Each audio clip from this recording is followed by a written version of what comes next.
the sets were auctioned off to a theme restaurant in Melbourne. Oh, no. I don't know, you guys have Jekyll and Hyde here? Or is that just a New York thing? You have those theme restaurants. Yeah, you have the Planet Hollywood. I drove by that the other day. But yeah, so all of our shrunken Mayan heads are, collecting dust and selling cheeseburgers. Yeah, it was a pretty devastating moment.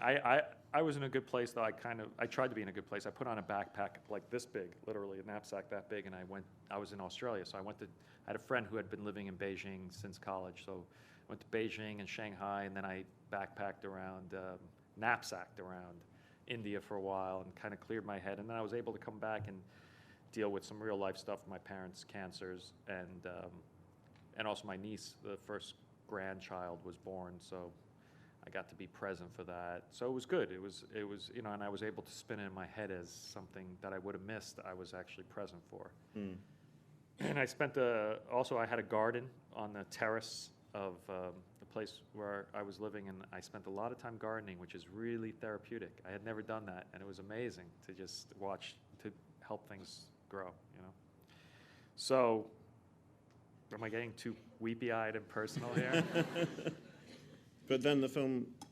But then what happened, I started developing other projects, and actually, the week that the Fountain fell apart, I got a call from Sylvester Stallone's people.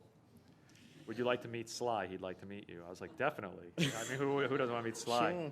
So I went up to his house in the hills of Hollywood. He's like, so what happened with Pitt? I can't do it anymore. And I started walking around with him in his backyard. He had this huge fenced-off backyard, like 4 times the size of this room. And we kind of walked the perimeter a few times, And I pitched him The Wrestler, which was this idea I had. And it was before he did Rocky V, or the last one where he was an old guy and he went back to the ring, which I think I influenced a little bit. Because he never came, I saw him once since, and he never gave me shit for casting Mickey. And I think it's because he stole some of the ideas for Rocky V. So I feel like it worked out okay. Because you don't want to be on Sly's bad side on any side of the day, It was funny. He's like, I remember going, do I got to get fat? Because, and then he pulled up his shirt. He goes, look at these. And he was poking his ass. Come on, touch him. I was like, really? It was a very funny experience. And after that, I was talking. It was funny because I was able to do his accent really well. I'm not good at accents, but because Brooklyn, I was able to nail him. And for weeks, I was walking around talking like Sly. It was great. So I pitched the idea, and we started actually seriously developing it in that window. But then as I was developing other projects, I was like, wow, I'm actually closer to refiguring out how to do the Fountain than starting a new thing, because I had done a tremendous amount of work. So I didn't tell anyone. I didn't tell my producer. I didn't tell anyone what was going on. I spent 2 weeks just trying to make it something that was doable for a number I thought we could get, which was $35 million. From Warner Brothers. From Warner Brothers. They had told me if you could figure out how to do it for 35 and deliver one of these few people, we'll make it. And so I basically spent 2 weeks, and I showed it to my producer at the end, and he said, you turned it into a love poem to death.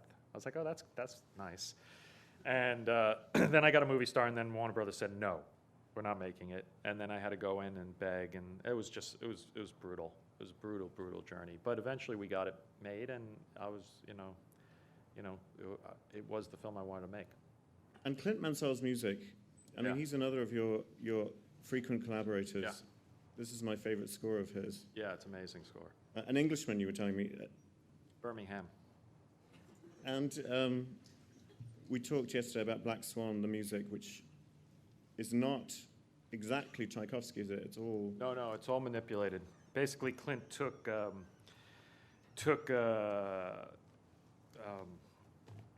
Tchaikovsky's masterpiece, the ballet, and basically just deconstructed it and ripped it apart and turned it into movie music. And then we re-recorded it with an 80-piece orchestra up at Air Studios, and then it became something else. So it's really an amazing fusion. You can't really tell where Tchaikovsky begins and Clint ends and all that stuff. So it really is a really nice piece. When does he start the process? It was a long process. He could have spent so much more time because ripping apart Tchaikovsky, there's so much complexity there, and there's so much stuff to play with. But we just identified themes, and we tried to keep it chronological as well, so that where he ripped things apart kind of worked in the order of the ballet, so that there was some cohesiveness to it and a connection back to the original ballet. This one was, the Fountain score was amazing because it was a combination of the Kronos Quartet and Mogwai, the British, I think they're British, right? Is Mogwai British? Oh, they're Scottish, sorry. British, right? No, is that a problem? Get in trouble for that? And they recorded separately, which was interesting because Clint went up to Scotland and recorded Mogwai, and then we went out to San Francisco where Kronos, and then we mixed it all together. So it was a wild score. So, I mean, yes, the film wasn't well received. I mean, you know. Mixed. The people who loved it, the critics who loved it. The people who hated it. Which I think is good. It's better than you know, so.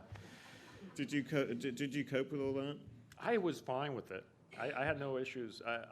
Because the people who loved it really get it. And as time goes by, it's a really, I mean, more than any film more than Requiem for a Dream, more than The Wrestler, it's that film that have the crazy, passionate people who really get into it. And it's a growing thing. And Hugh says the same thing when, you know, he would, you know, walk out of his Broadway show, people, you know, there'll be like these weird people, like, the Fountain Man. You know, more than any other thing he does. So they're out there. And so it just may have meant to be a $3.5 million film instead of a $35 million film. But, you know, I'm glad it got made, and I think it'll have a life.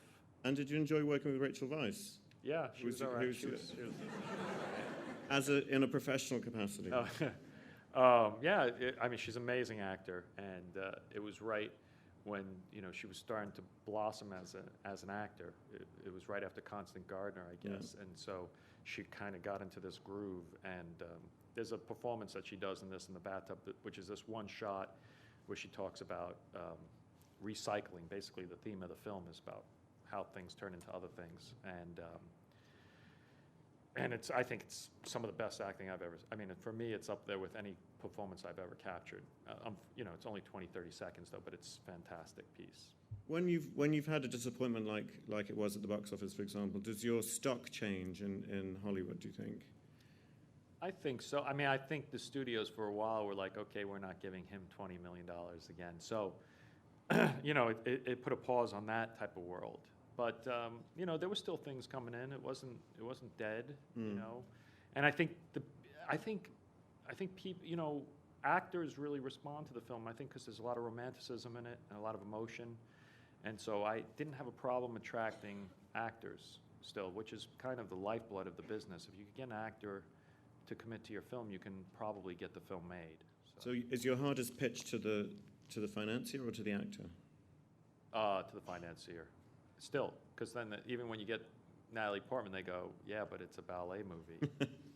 Can't you just take that cast and make a romantic comedy? You know. So.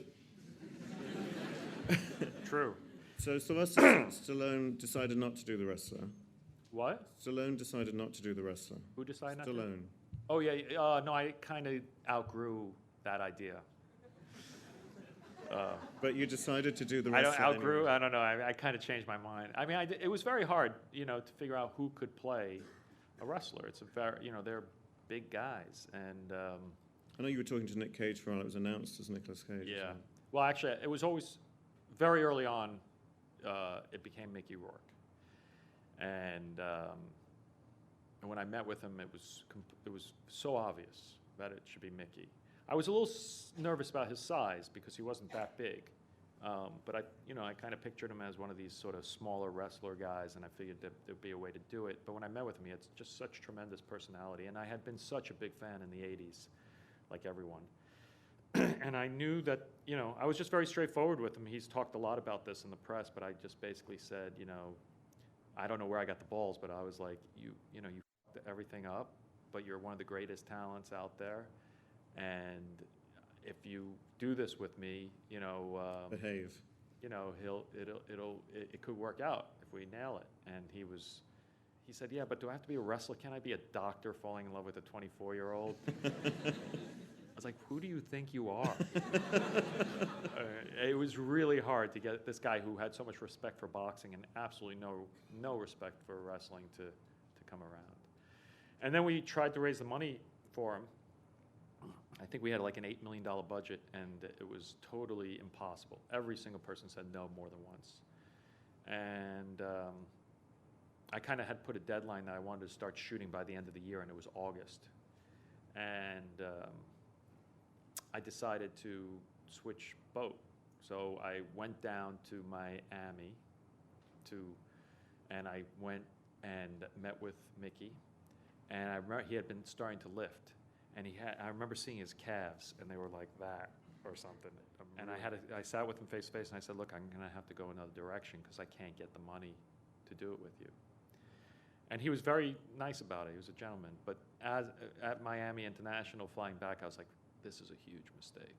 I'm making a huge mistake. And but I moved forward, and I offered it to Nick Cage, and he came on board.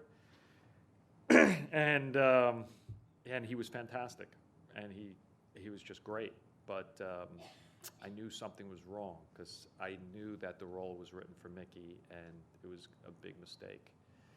And so I started to go insane, asking any taxi cab drivers, guy who works at the juice bar, some homeless guy, who do you like better, Nick Cage or Mickey Rourke?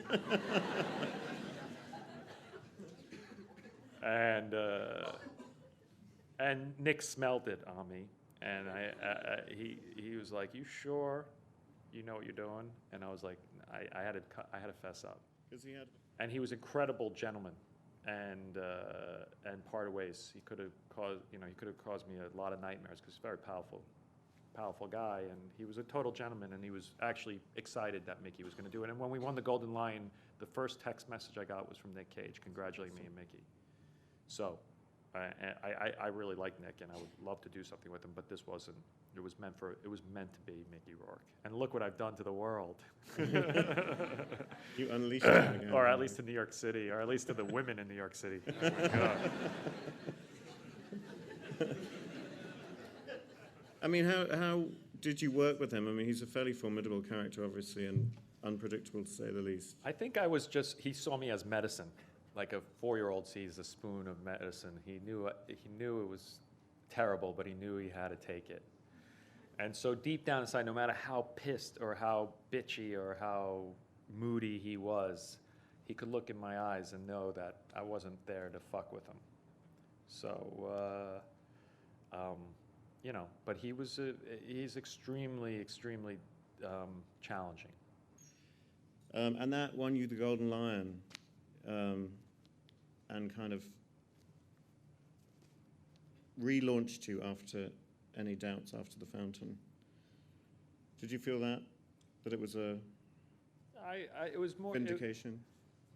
I really didn't take The Fountain as a negative. I thought it was, I really was. I supported the film and believed in the film, and as I said, people who dug it, and so I had an audience. I never made films that ever could please everyone. The problem was I made that film with a studio, so there was a lot